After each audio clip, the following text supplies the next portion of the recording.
Ja, hallo Leute, willkommen bei Bushcraft and Nature. Ja, heute will ich euch den Potthänger aus dem Intro zeigen, und zwar ein Potthänger à la Bushcraft Nature Style. Ja, und in diesem Video werde ich euch genau zeigen, was ihr dafür braucht und wie ihr den nachbauen könnt. Ja, wir benötigen, um den Potthänger zu bauen, natürlich erstmal Paracord. Das ist hier gesamt eine Länge von 6,50 Meter. Ich habe das schon mal auf die entsprechenden Längen gebracht, und zwar brauchen wir einmal 4 Meter und einmal 2,50 Meter. Die Farbe nach eurer Wahl natürlich. Ich habe jetzt hier einen Braun genommen. Ja, des Weiteren brauchen wir ein Stück Rundholz. Ihr könnt hier so ein Buchenrundholz nehmen. Auf jeden Fall darf das Holz nicht zu weich sein. Ich habe mir jetzt hier einen Olivenholzlöffel gekauft, weil ich stehe ja so auf Olivenholz, und werde mir den dann hier rausbauen und hier einfach ein Stück raussägen. Ja, des Weiteren braucht ihr noch hier so eine Schrauböse und ein Schraubhaken, wo wir nachher den Topf einhängen. Des Weiteren noch ein Metallring. Ich habe hier 2 verschiedene Größen. Das ist, wie ihr das machen wollt. Für den Finger mit dem großen natürlich ein bisschen einfacher, um reinzukommen. Aber der kleine ist halt leichter und reicht auch. Das kann man machen, wie man möchte. Ja, das gesamte verwendete Material, was ich hier benutzt habe, werde ich auch unten drunter verlinken, falls das jemand genau so nachbauen will. Man kann natürlich auch andere Haken nehmen, ist gar kein Problem. Ja, des Weiteren habe ich hier noch ein bisschen Universalöl, Ballestrol, um das Holz nachher einzuölen.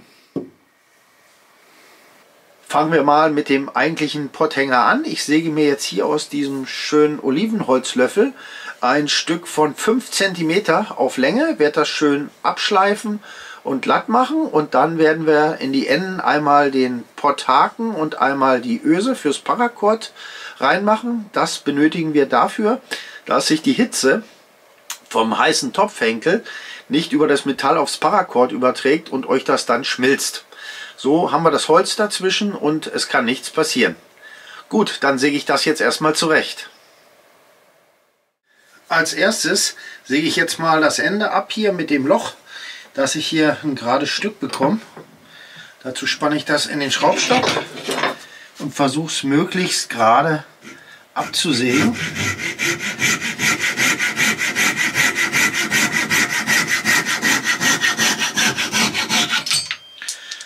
So.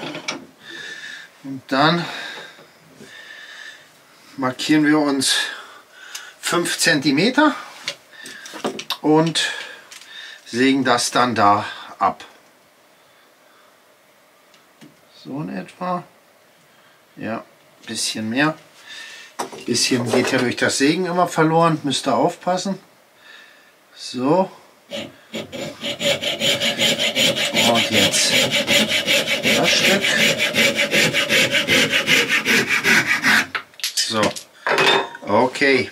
Und aus dem Rest von dem Kochlöffel kann man natürlich noch einen prima Outdoor-Kochlöffel machen, weil der ist dann schön kurz, den muss man dann auch nicht wegschmeißen. Dann bekommen wir hier so ein schönes Stück Rundholz. Ich werde jetzt hingehen und die Sägestellen nochmal mit der Feile schön glatt schleifen und den Winkel anpassen, dass wir ein richtig schönes Stück bekommen daraus.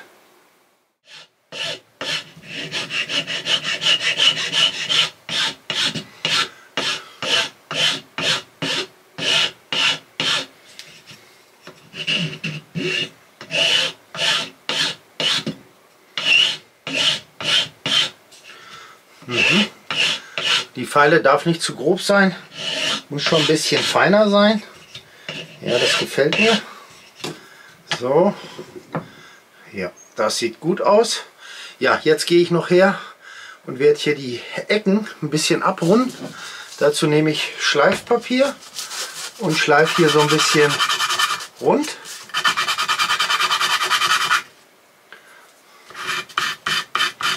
Die Kanten brechen. Hier auch auf der Seite.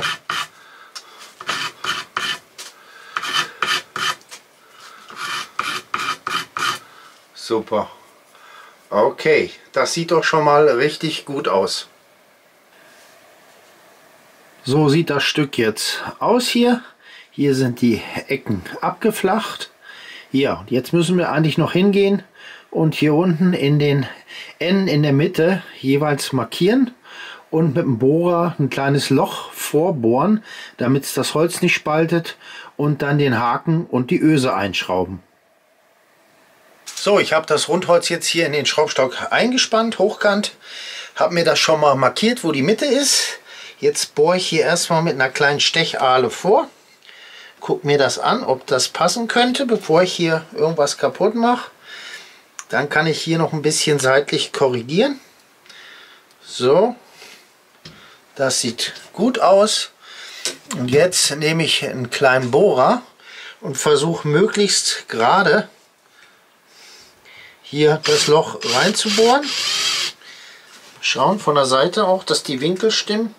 Das sieht halbwegs gerade aus, hier auch. Also es muss nicht hundertprozentig gerade sein. Aber nicht zu schief, sonst habt ihr nachher den Haken krumm. Ja, dann schauen wir mal. Dann versuche ich mal die Öse einzuschrauben.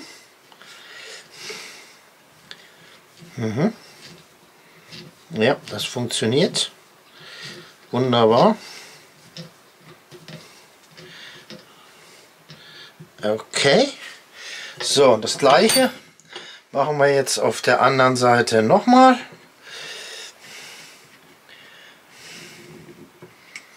Schön gerade einspannen. So, anstechen.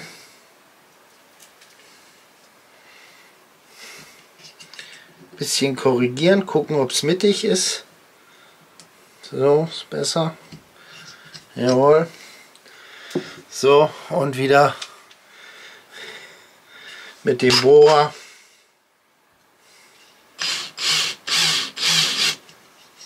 gucken. Ja, passt. Schön die Winkel beobachten, ob es gerade ist, und reinbohren.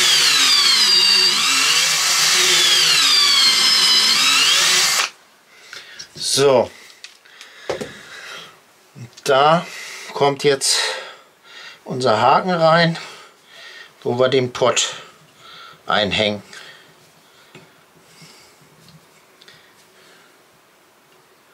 So, wunderbar. Jetzt müssen wir das Ganze noch ein bisschen anpassen, dass das schön parallel steht.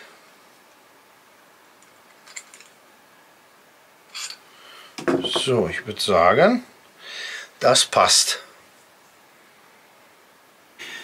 So sieht das Stück jetzt aus. Hier kommt nachher unser Topf eingehangen und hier läuft das Paracord durch. Und das Holzstück koppelt die Hitze vom Haken aus, sodass die Öse mit dem Paracord schön kühl bleibt. Das war schon fast mit dem Potthänger. Das Einzige, was ich jetzt noch machen muss, ist das ganze Holz ein bisschen einölen, dass es geschützt ist. Dazu nehme ich hier so Ballestrolöl. Ihr könnt auch irgendwelches anderes Öl nehmen. Ich habe das jetzt gerade hier. So, jetzt schmieren wir das noch schön ein. Dann kommt natürlich wunderbar die Maserung noch mal vor. Ich liebe Olivenholz. Ich finde das einfach genial. Das ist mein Lieblingsholz. Deswegen wollte ich auch unbedingt den Potthänger in diesem Olivenholz haben, damit das alles schön einheitlich ist, weil meine Löffel sind ja auch aus Olivenholz und ich mag das einfach. Und da war mir das jetzt eigentlich auch egal, ob ich den Kochlöffel da zersägen muss. Und der ist ja, wie gesagt, auch nicht kaputt. Der ist ja jetzt bloß kürzer. Den kann ich ja trotzdem draußen noch benutzen. So, super. Jetzt ist das richtig schön eingeölt hier. Seht das? Die Maserung ist richtig schön. Ja, wunderbar. Dann lasse ich das mal einen Moment einziehen. Ja, und im Endeffekt müssen wir jetzt eigentlich nur noch das Paracord knoten und schon ist der Potthänger fertig. Für den eigentlichen Potthänger nehmen wir hier das Stück 2,50 Meter Paracord. So, dann wickeln wir das mal ab. Ja, und für unseren Potthänger brauchen wir jetzt eigentlich 2 Schlaufen. eine Schlaufe, die wir oben irgendwo einhängen können, zum Beispiel am Zweibein, und eine Schlaufe, wo nachher unser Flaschenzug durchläuft. Ja, und damit das Ganze schön aussieht, habe ich mir einen besonderen Knoten ausgedacht, und zwar ist der einfach aus dem Spierenstich. Das werde ich euch jetzt zeigen. Also als erstes mache ich jetzt mal hier circa 55 cm vom Ende, mache ich mal einen ganz einfachen Knoten in das Paracord, ganz normalen Überhandknoten. So, dann lege ich das mal auf den Tisch und dann zeige ich euch, wie es weitergeht. So, jetzt wird es ein bisschen tricky. Ich hoffe, man sieht das hier vor der Kamera. Also ich habe jetzt hier vom Ende abgemessen, ca. 60 cm, einen einfachen Knoten reingemacht. Einen ganz normalen Überhandknoten hier. So, dann gehen wir mit dem Ende wieder zurück. Das wird die Schlaufe hier, wo wir unseren Potthänger mit am Dreibein anhängen. So, jetzt muss ich wieder messen. So circa 25 cm brauche ich für das Ende hier. Muss jetzt nicht ganz genau sein, aber das sind so Anhaltspunkte, dass es passt. So, jetzt machen wir hier wieder einen Knoten, wie beim Spierenstich. Schön parallel halten. So. So, seht ihr. Da ist er, unser Spierenstich, aber wir ziehen nicht zu, weil wir brauchen ja noch eine Schlaufe.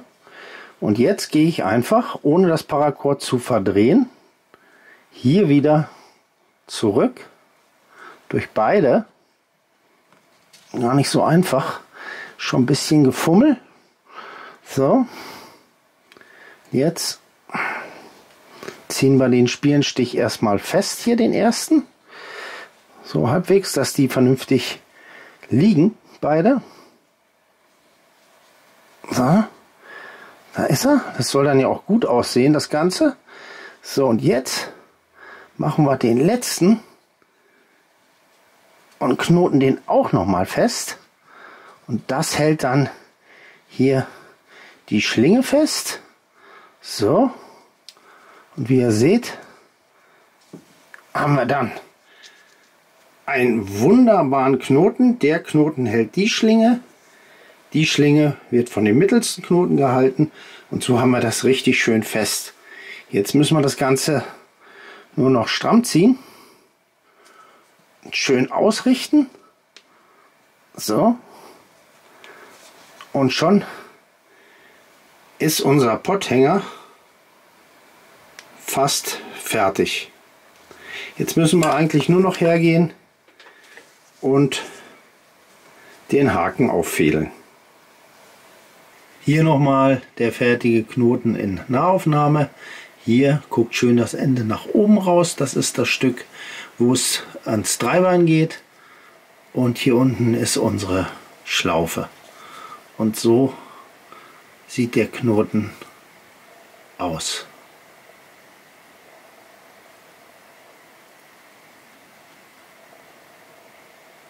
Das war vielleicht ein bisschen schlecht zu sehen. Ich versuche es jetzt mal mit rotem Paracord. Das ist vielleicht ein bisschen deutlicher. Also ich mache jetzt erstmal einen Knoten. So. Das wäre jetzt das Ende, was zum Dreibein ging. Jetzt komme ich zurück. Jetzt mache ich wieder einen Knoten. So. Die müssen auch parallel liegen, seht das? So, das wäre jetzt der sogenannte Spierenstich, das wäre der einfache. So, und jetzt gehe ich ganz einfach hin und gehe jetzt hier nochmal durch beide Knoten zurück. So, seht das? So, und hier mache ich jetzt ganz einfach noch einen dritten Knoten. Das ist eigentlich wie ein dreifacher Spierenstich, wenn man es so nimmt. So, und jetzt sehen wir schon, liegen die schön voreinander. Und jetzt kann ich anfangen und kann hier festziehen, die Knoten ausrichten.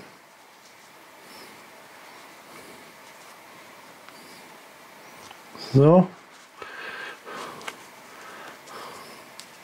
Und schon haben wir den Knoten für den Potthänger.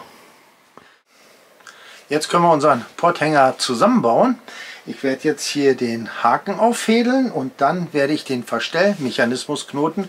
Und wer das letzte Video gesehen hat, das ist eigentlich genau wieder der gleiche Trick.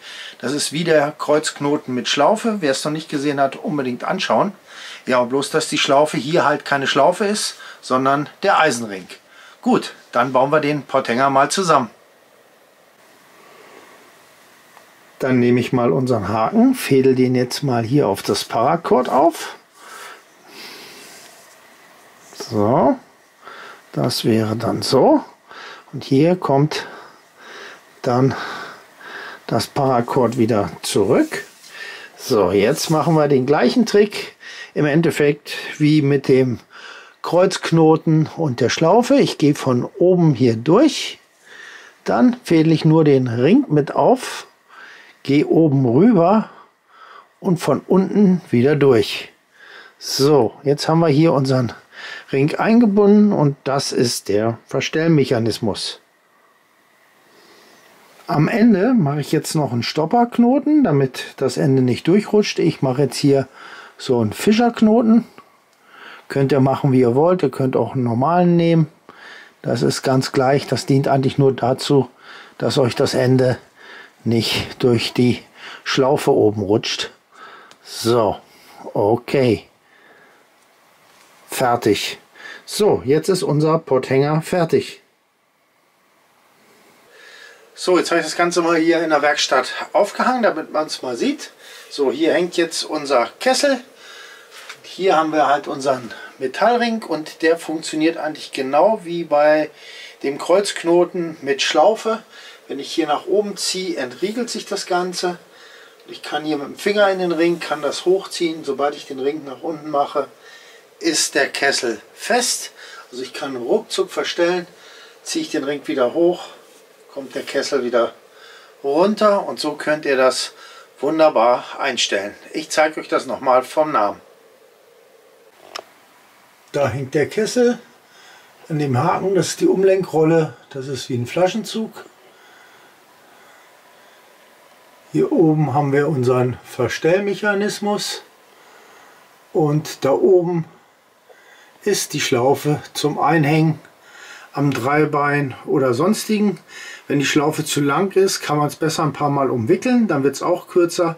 Ich habe sie lieber länger gelassen, damit sie dann auch um dickere Stämme passt. Hier nochmal der Verstellmechanismus von Nahen. Ich gehe mit dem Finger in den Ring, ziehe hoch, das Ganze entriegelt sich, der Kessel geht runter. So ist es wieder verschlossen. Jetzt gehe ich mit dem Finger wieder in den Ring und ziehe den Kessel über den Ring hoch. Gehe ich runter, ist das Ganze wieder fest. Ja, wie ihr seht, ein einfaches, sehr simples, aber effektives Patent. Ich liebe das so, ihr könnt den Kessel so wunderbar verstellen oder den Topf auf dem Feuer. Das ist eine wunderbare Sache. Ja, jetzt ist ja noch die Frage, wozu ist das zweite Stück Paracord, A4 Meter. Das ist eigentlich ganz einfach. Da binde ich einfach nur eine Schlaufe mit einem Spielenstich, A40 cm. Und damit binde ich ein 2- oder ein 3-Bein zum Aufhängen zusammen mit einem Schlaufenklemmknoten, um das Ganze dann aufzustellen. Das habe ich einfach mit in dem Set. Das mache ich jetzt noch schnell. Ich habe jetzt hier wieder einen Knoten reingemacht. Das Stück hier sind 80 cm so circa. Wir wollen ja eine 40 cm Schlaufe haben, also das Doppelte. Ja, und dann gehe ich hier einfach wieder bloß durch den Knoten. Na nun komm, es rutscht weg. So. Und ich mache hier wieder so einen zweiten Knoten. Dann können wir das zusammenziehen. Dann haben wir wieder unseren Spielenstich. Ja, und mit dem Ende kann ich dann zum Beispiel ein Zweibein binden. Da gehe ich einfach hier rum, gehe einmal drunter durch, oben rüber. Dann haben wir den sogenannten Schlaufenklemmknoten und dann kann man das so aufstellen und das Ganze nach hinten Abspann. Dafür dient das zweite Stück Paracord. Ich nehme dann noch hier so einen kleinen Beutel, da kommt das Ganze dann rein und dann kann man das zusammen mit dem Kaffee zum Beispiel in dem Teekessel verstauen.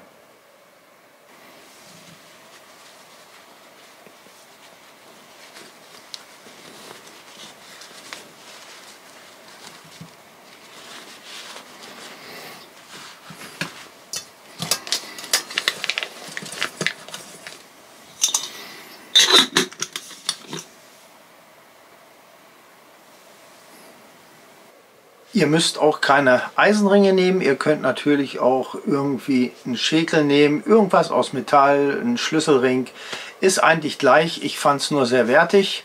Wer sich für die verwendeten Sachen interessiert, wie gesagt, das verlinke ich alles nochmal genau unter dem Video, falls es wirklich einer genauso nachbauen möchte. Ja, das war es eigentlich schon wieder. Ich hoffe, es hat euch wieder mal gefallen. Dann würde ich mich an dieser Stelle von euch verabschieden. Macht's gut, bis zum nächsten Mal, euer Detlef. Ciao, tschüss.